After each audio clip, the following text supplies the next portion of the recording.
ဒါကျွန်တော်တို့အဲ့ဒါ40လမ်း89လမ်း A မှာပေါ့လေနော်ကျွန်တော်တို့ဒီမှာအိမ်ပြိုးနေတယ်ဒီအောက်မှာလူတွေရှိတယ်လူတွေကိုအမှဟိုပါလဲကလေးလေးကတော့2ယောက်လောက်ရှိမှာဒီအောက်မှာ1ယောက်ပြီးထားတယ်ဒီအောက်မှာ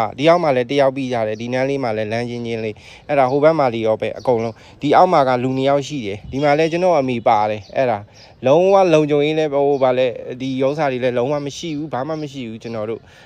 ကုညီကယ်ဆယ်ရေးတွေလည်းအဲ့ဒါလေအဲ့ဒါတခြားဟိုပါလဲအရန်ဟိုဟာဖြစ်နေတဲ့ဟိုနန်းတွေကိုအဓိကသူတို့တွေလုံနေတာပေါ့လေနော်အဲ့ဒါဒီခုကအကုန်ပြီးနေတယ်ဒီအောက်မှာလူတွေမရှိဘူးဘာမှလုပ်လို့မရဘူးကျွန်တော်တို့အားလုံးကူညီကြပါအောင်ဗျာနော်အကုန်လုံးဟုတ်